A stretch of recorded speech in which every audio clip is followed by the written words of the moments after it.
candidate for the Sloan Fellows program. When we're talking about the Sloan Fellows program and saying, okay, it's an MBA, 1-year MBA for people with an average of 15 years of work experience, we really are looking for those candidates that have at least 10 years of work experience after their bachelor's degree. If you do have a degree from another country, it does need to be an equivalent to a 4-year bachelor's degree in a U.S. institution. And then we're looking for folks with that full-time work experience. But I think the caveat and the thing that sets Sloan Fellows apart is that we really are looking for people with general management experience. So we're looking for people that have that high level kind of, impact and overseeing different things within their organization.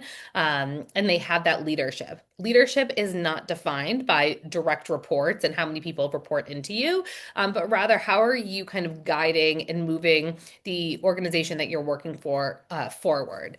We're also looking for candidates that are committed to that global perspective. As I mentioned earlier, we have a very globally diverse class, and we are looking for people to contribute in that way to the classroom space as well as to the overall Sloan Fellows network. We're looking for folks that really are challenging the status quo. They're problem solvers and they're trying to solve those problems in different ways. It is important that you're quant comfortable. We are a highly quantitative school, and so we really want to make sure that you'll be ready for the classroom space. That is something that, we can look at through your work experience, through test scores that you may provide, or through any, undergraduates or non-degree coursework that you have done. If for one reason or another, the admissions committee does worry a little bit about your quantitative abilities, we may ask that you do a quantitative coursework before joining the Sloan Fellows cohort. If you're admitted to the program, all Sloan Fellows do something called Primer XYZ, which is a pre-program quantitative coursework online, and to kind of even the playing field and also prep you up for returning to the classroom, especially after 15 years or so of being in the classroom space. We also require that you communicate effectively in English. All of our courses are taught in English, and we really need you to be able to interact with your peers and be able to participate in those conversations. And then, finally, we're really looking for folks that are committed to learning and improving themselves, giving back to their peers. I like to think of the program as a two-way street. You're bringing something to the table, but you're also gaining something. And that comes not just from the faculty and the staff at MIT Sloan and within the Sloan Fellows program, but also with your peers within the program. All right, so we're going to jump into the evaluation process. And so the first thing to talk about is, when are you going to be applying? So all applications are reviewed in 2 different rounds. So we have the first round, which is coming up in October, and then a second round in January. We don't review any applications until after the deadline date. So if you even submitted your application for Sloan Fellows today, it's just going to be sitting there until after the application deadline. So it's not rolling admissions. So we will look at them in 2 rounds. It is highly, highly recommended that international applicants apply in round 1. The reason for this is simple. It's really just the matter of visa and making sure that everything is settled for your move to the US if you're admitted to the program. So round 2, yes, international applicants absolutely can apply. They are admitted, and we have had plenty of round 2 applicants and admits get here from different countries. So, don't let that hold you back. However, just if you're here now and you're planning, if you can get that application in for round 1, you'll be in a good place to get everything rolling on the visa side of things. So we do have a professionally trained admissions committee that's reviewing all of the applications. That's comprised of some seasonal contract readers that have been reading and evaluating applications for us for a number of years, as well as a number of our staff.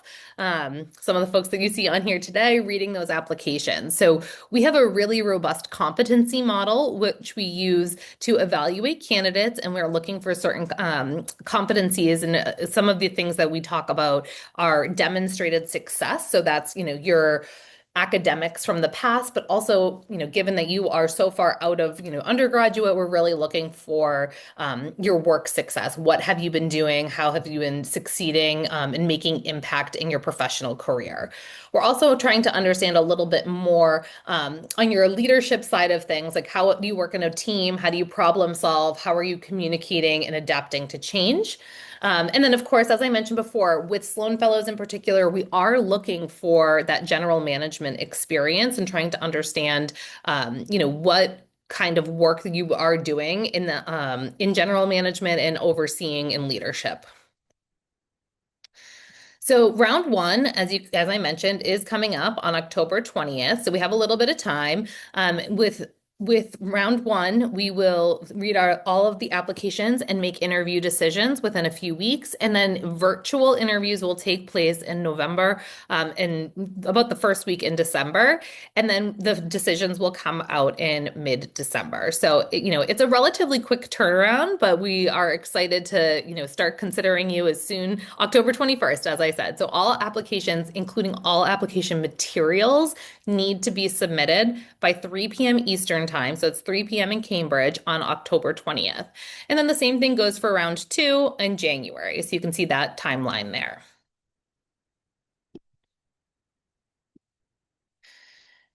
All right, so the application itself. So you can see here, this is the components to the application. It's in alphabetical order, so there's no, this is not a importance list, right? So the first thing is your academic history and your transcripts.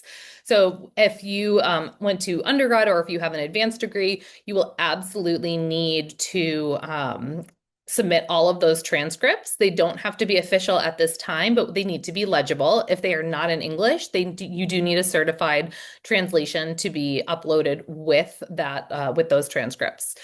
You also need to submit a resume. It is a 2-page resume telling us kind of what you have been doing over the course of your professional career. You're going to have a letter of recommendation, an organizational chart, and some professional questions. References, test scores are optional for Sloan Fellows. So you can submit, if you do have, an EA score, a GMAT score, or GRE score, you absolutely can submit that. But it is an additional data point that the admissions committee can consider. So if you have it, I definitely suggest submitting it. And then we have 2 video questions. But I realize that I'm going to be getting into each of these in the next couple slides here. So this is the first one that I was just talking about, academic history and transcripts. So again, all of those transcripts from any school that you've attended. You also have the opportunity to upload any non-degree coursework or professional certificates that you might have. And this is where, as I was mentioning, we want the quant comfort level. So if you have coursework that you have taken that maybe doesn't go to your undergrad or things that you have pursued in your professional career, you can upload those certificates to show us that in that non-degree coursework section. We really welcome applicants from all backgrounds. In academics, there's no academic prerequisites. Again, everyone will be on an even playing field in terms of quant readiness, in terms of doing that pre-class primer XYZ course. We really are looking for folks that have that intellectual curiosity and really want to advance themselves and, seeking that self improvement, as we said. And so if you have been showcasing that over the last how many ever years you've been working post undergrad, we will see that kind of in that completion of non-degree materials.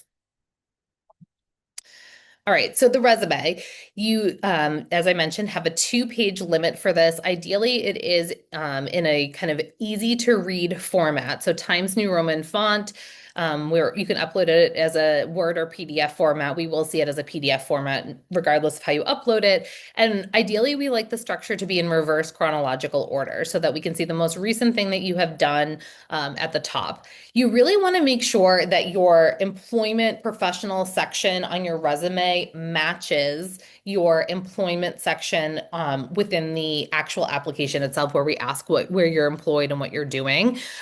So the idea is that you don't want to have any gaps in your timeline. You do not want to leave it up to the admissions committee to be putting together this timeline of what you have been doing since you graduated from undergrad and having gaps in there.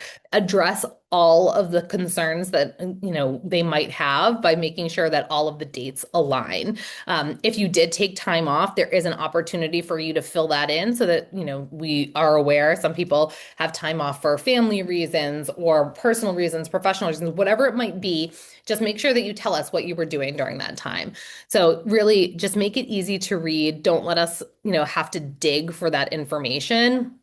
Definitely include all of the impact that you've made in your professional career. So we're not looking for a resume that just gives us like the daily tasks that you do or your job description. We really want to see the results in what you have done. Make sure you include the company name, your title, any growth that you've had within that organization, if you've changed titles, that kind of information there. You can also include anything about, technical certificates or skills, special interests, languages that you speak, anything that might be relevant, and, tell us a little bit more about who you are as a candidate.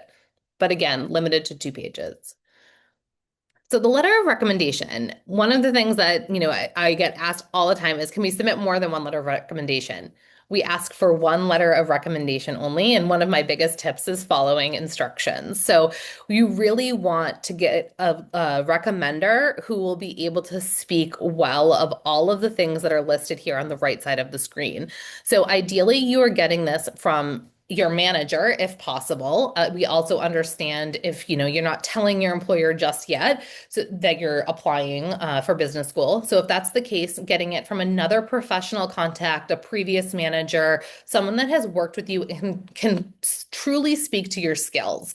So you can read these 6 questions. These are the questions that we are asking the recommender to respond to, and it is imperative that they really are able to share specific examples with us in response to these questions. That makes a really strong letter of recommendation. You do not want to write the letter of recommendation for them. I can't stress that enough.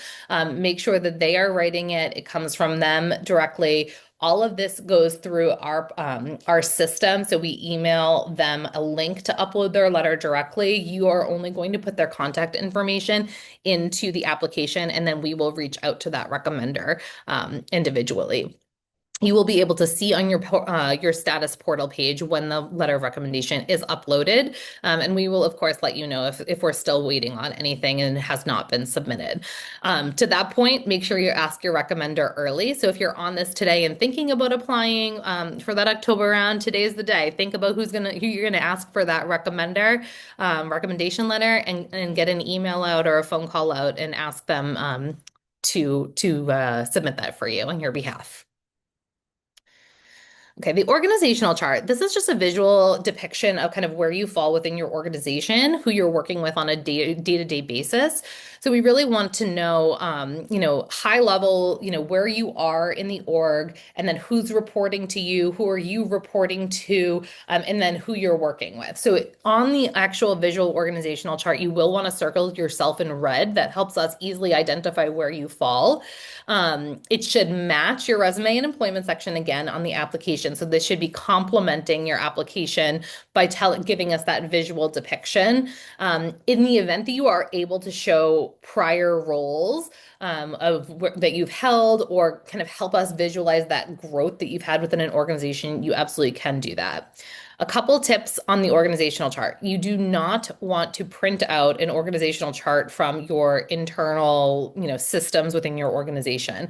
We really want you to kind of visualize it for us and on a different level. So we don't want it to be minuscule. If you can't see it, or you're kind of having to use a magnifying glass to find yourself or someone else, it's way too big. So getting that understanding of who is above you, maybe above them, or who's below you and who's below them, or both, but not 25 levels out. We don't need that large of a view.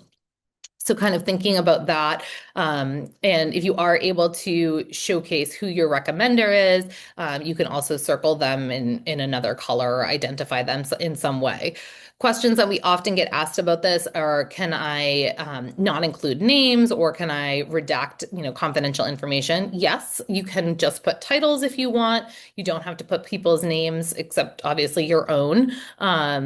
But you absolutely can remove that information. But we do need the organizational chart to show us kind of what that looks like within your role.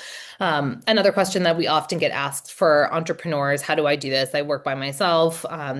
Put yourself in the middle and tell us like who are you working with on the outside? Is it a board of directors, clients, etc. So just kind of thinking about what that looks like. Who are you interacting with? We have a number of examples on our website, and you can access those through the instructions on the actual application itself. There's a link. All right, so there are professional questions. There's two professional questions that you're going to be asked on the application itself, and you have 200 words or less to respond to both of them. So you can prepare this in advance and get this submitted on the application. The first is to share your short and long-term goals with us and let us know how the Sloan Fellows program is going to help you, achieve those objectives that you have. And then the second is more about your general management experience. And so you can see here kind of how we define general managers and what we envision them to be doing. And so we want you to describe your general management experience for us and what you have done. So I would definitely advise you to take a peek at these questions and start putting together some details. You want to include examples, especially in the general management, when you want specific examples. Ideally, if you can connect them back to any impact related bullets on your resume, that would be ideal. Okay. References. So references are two additional people that you would have asked for letters of recommendation if we had let you submit more than one letter of recommendation. So really they are able to speak to your professional aptitude. They are able to answer those same questions that the recommender is answering. But all you're doing is providing their name and email. We can reach out to them at any point in the application process, in the application cycle, to understand you a little bit more, understand your experiences a little bit more. It really depends. Every case is different. Every application is different. If we have more questions or want to learn a little bit more about you and your experiences, we will never ever contact these references out of the blue. We will always send them an email to coordinate. If they don't speak English, we will employ the translator, so don't worry about that. But we will, make sure that it's a mutually convenient time for both the reference and us to answer those questions. And it is relatively brief. All right, test scores. As I mentioned, it is optional. So you do not need to submit a test score in order to apply to the Sloan Fellows program. So we don't want that to, preclude anyone from applying to the program.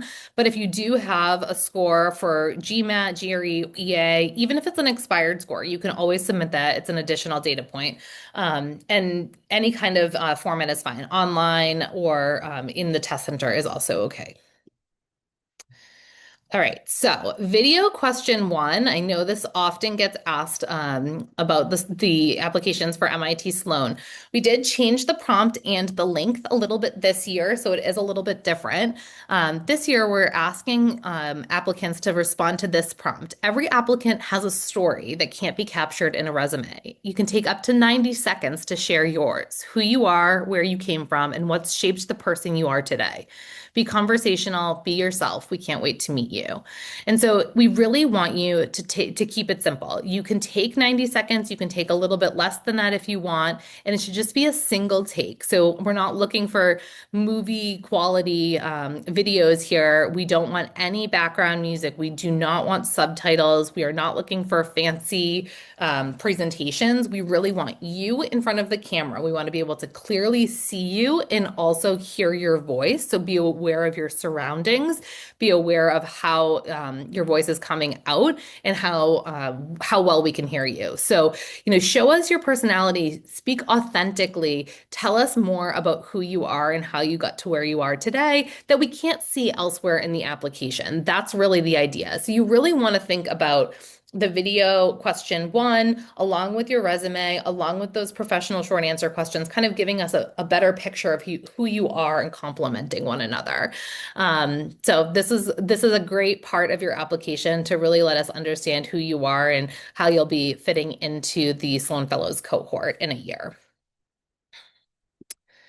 So video question two is a little bit different. Video question one that we were just talking about, you're able to prepare that in advance. You can do multiple takes on your own and then upload that video that you're happy with. Video question two, however, is a randomly generated question. It's open-ended, no advanced preparation is required. So I will also caveat this with there are plenty of test markers on the application to make sure that everything's working before you actually get to the question. So it's going to do a video check, it's going to do a mic check. But once you move past that test, and it's going to say, "Are you ready? Are you ready?" Once you move past that point, the question appears on the screen. You have a very short window to think of a response, and then you will speak directly to the camera and answer it. The camera turns on, it records you, and then it turns off. It cannot be redone. It cannot be recorded. So at that time, you want to make sure that your family, your coworkers, your pets, everyone is out of the room unless you wanted them to be there for it, and that you're not being interrupted because we cannot redo the video question too. Again, there's no prior preparation. We're really just trying to understand your communication skills. A couple examples here on the screen of what kind of questions we're asking. They're not detailed. It's really like, what achievements are you most proud of and why? Tell us about a time a classmate wasn't, contributing to a group project or a colleague wasn't contributing to a group project. Things like that. Again, it's only about your communication skills and less about the actual response. So finally, some additional admissions tips are, as I mentioned before, following the directions. Instructions are there for a reason. We have put a lot of thought and detail into those instructions, and we want you to submit the application using those instructions. We're looking for reasons to admit you, and we are, hoping that you're giving us those details. So make sure you be yourself, advocate for yourself, give us that data. Thinking about the application as each individual component is not as beneficial as thinking about everything that you're submitting as a whole, so that when we're looking at the whole picture, we can kind of put together, who you have been, who you are as a professional, as an individual, and how that's going to relate on campus in Cambridge. So, being yourself is really important, but also putting together a strong application that gives us that information that we need. And as I mentioned at the very beginning, applying early. Whether you're international or you're not international and you're domestic and you're here in the US, you applying early is always, better. You thinking just simply from a math standpoint after round one. So many of our seats are given up. We have about 120 seats, and once those seats are taken, we have less seats to give out in round two. So the earlier you apply, the more likely it is that you have that opportunity to be considered for one of those 120 seats. All right. That is the end of all of my detailed information about the application process. I know that we have had some questions in the Q&A. I see some people's hands raised. I'm going to say, please put your questions right into that Q&A. Rather, we're not going to take live questions on the webinar. But I'm going to invite my colleague, Julia, to come on and share any questions or themes of questions that we're having. I'm also putting up on the screen here, we have a number of upcoming events. So just, as we're talking and answering these questions, if you want to go to our events page using the QR code, you can see we have a lot of great Sloan Fellows events coming up. The virtual Women's Alumni Panel.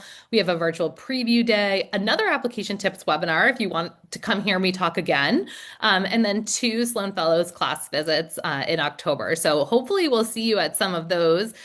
Just go ahead and register on our website. But now we can chat about questions on the application. Awesome. Thanks, Alexis. I'm going to start with kind of going back to the org chart, a few questions on that. Both is the org chart only for the most recent employment, and then also kind of on the other side, if the recommender is not at the company anymore, that you're representing the org chart, how to display who the recommender is in the org chart. Awesome. Okay, so the first question, the org chart should be your most recent current employment only. So if your recommender is not part of that org, you just don't need to do anything.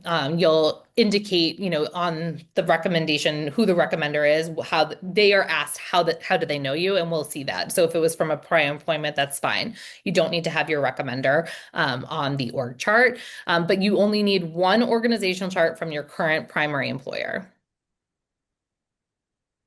Awesome. A few questions on kind of distinguishing, if you could just, I know we touched on this a bit at the beginning, but the differences between the MBA, the Sloan Fellows MBA, and the Executive MBA. Yes, great question. So, there are a couple main differences. Obviously, years of work experience and understanding, professional differences are the big thing. So, Sloan Fellows have on average about 15 years of full-time work experience before joining the one-year program. Our traditional two-year MBA, those students have on average 5 years of work experience. So you can see that's a considerable difference in terms of how much on hands-on, experience you have in the field. We're also looking for that general management experience with Sloan Fellows. Whereas with MBA, we're not expecting people to come in with general management skills or even, having led things. But definitely for Sloan Fellows, we are looking for that understanding and that experience. On the EMBA or the executive MBA side, the main difference really is, again, with years of experience, the MBAs often have even more years of experience than a Sloan Fellow. And also, it's not a full-time immersive program. So the Sloan Fellows cohort is really designed for you to take that step back from your career and immerse yourself in the MIT Sloan experience. A lot of our Sloan Fellows are bringing their families to Cambridge for the year, and really becoming part of what we like to call the Sloan Fellows family, and really experiencing that global perspective from your cohort and their families as well. So it's a little bit different than the EMBA experience where, you're only on campus certain weekends and certain days. You're not as immersed into that experience. Awesome. Um, a few questions kind of around what recruiting looks like, what career support we provide, and then what the alumni network looks like in terms of networking. Awesome. Alumni network is incredible. The Sloan Fellows alumni network, as well as the greater MIT Sloan and MIT network, is incredible.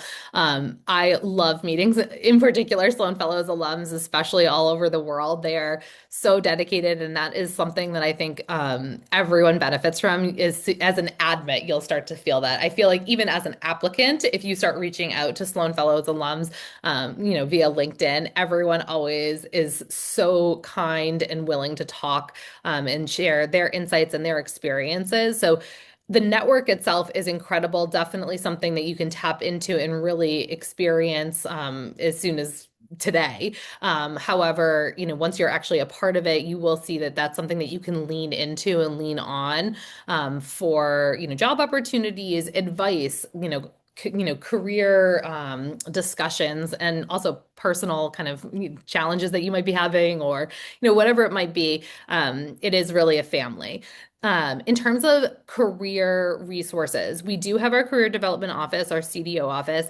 The recruiting aspect for Sloan Fellows is not the same as a two-year MBA. We're not doing that on-campus recruiting that you might see in terms of, a two-year MBA, or, our traditional two-year MBA students are getting the on-campus recruitment.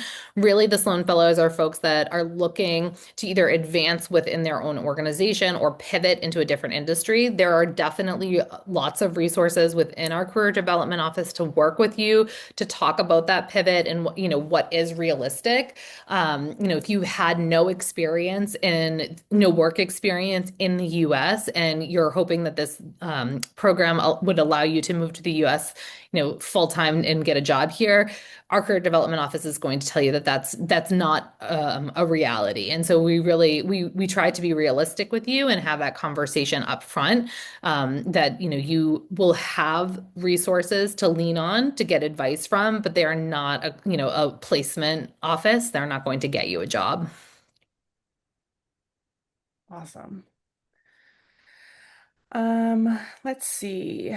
Can you apply round two if you were unsuccessful in round one? No, that's a great question. I did not say that. So you are only allowed to apply in one round per application cycle. So if you apply in round one and you're rejected, you may not apply again in round two, but you can apply next year in round one. If you apply in round one and you're waitlisted, you'll be reconsidered in round two. So that is another nice piece of being applying early. Awesome. I know earlier there was a question on how we remove the cover letter this year. Yes. Um, Someone also asked kind of where on the application is there space if there's not like an optional essay to explain any personal situations. So the cover letter and the optional essay were never that place. There are built-in text boxes throughout the application to talk about, different situations, whether it's like under the employment section, there's one, and under academics, there's one. So if there's something that was impacted by a personal situation, you can put it there. If you still feel as though your personal situation has not been addressed, you can always send us an email and we can add that as a note to your file. I do not encourage everyone to do that. That is not something that we say across the board you should do. But if there really isn't an opportunity and there's something that you think the admissions committee would be remiss to not know about, then certainly send us that message. Some questions, and you touched on kind of what the Sloan Fellows community looks like and kind of the resources we have for SOs and families. Could you elaborate a bit more on, especially for international families who are relocating to Cambridge for the year? Yes, great question. We have a lot of resources. In fact, we offer some resources early on in the process, things to start thinking about, like childcare. If your SO is coming with you, what does that look like in terms of their visa? What does it look like in terms of their employment and where you're going to live? We have a lot of information and resources once you're actually in the process.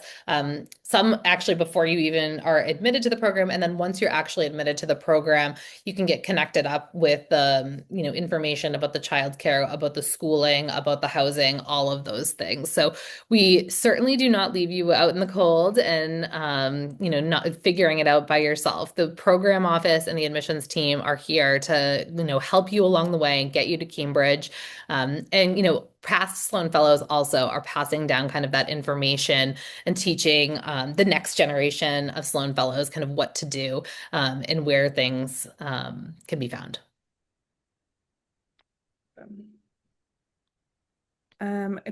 Two questions on like what I know we do describe this in the application, but what general management experience really looks like across industries and how you are what you're looking for exactly in terms of general management experience, how because it does look different from person to person. Yeah, exactly. I think that that's the kind of the key, and that's where I'm a little hesitant to completely define that. We want you to define it for us. So within that professional question, we've given some high level, like a high level definition of general management and where we see that. And so we want you to take that and use those kind of parameters to tell us your experiences with that. So I'm hesitant to say anything because I don't want people to kind of be within this like certain pigeonhole of how their experiences might fit. I want to hear more about their experiences that they believe are general management experiences. So take a closer look at that definition within the application. I can actually probably go back if I can. Let's see. So you can see here, second bullet at the bottom, they're responsible for strategy, budget, and or work outputs from individuals and teams for at least one function of the organization with the ability to see big picture. So I think that I would put an emphasis on that, seeing big picture across all of the functions and helping people kind of strategically work to meet those, whatever the goals or objectives are, and thinking about that strategy. So you tell us how your work fits into this. Awesome. We'll wrap up with just one more question here. Can someone with 23 years of experience apply? Is there such thing as too many years of experience for this program? Yeah, 23 years of experience is completely acceptable. Definitely still falls well within the range. We've had people upwards of 30 at times. So certainly you are welcome to apply, and we're excited to learn a little bit more about your career and your who you are. Um, are there too many years of experience? I mean, maybe, but we haven't seen that. We have not seen that. Maybe if you're on the brink of retirement, but certainly not 23 years. If someone's on like the cusp of the 9, 10 years of experience, what would you say in terms of the 2-year MBA or the Sloan Fellows MBA? Great question. Honestly, it depends on what that experience is and what it looks like. I have seen 9 and 10 years go to the traditional 2-year MBA, and I have seen 9 or 10 years go to the Sloan Fellows. Again, you need to kind of ask yourself what your experience level looks like. Um, a couple things. You are able to apply to the MBA program and the Sloan Fellows program and be considered for both. You will not automatically be considered for both if you do not apply to both. There have been times where admissions committees have like looked at someone and said, hey, this person might be better for the other program, but we're not doing that across the board for every applicant. So I definitely encourage you to submit those two applications.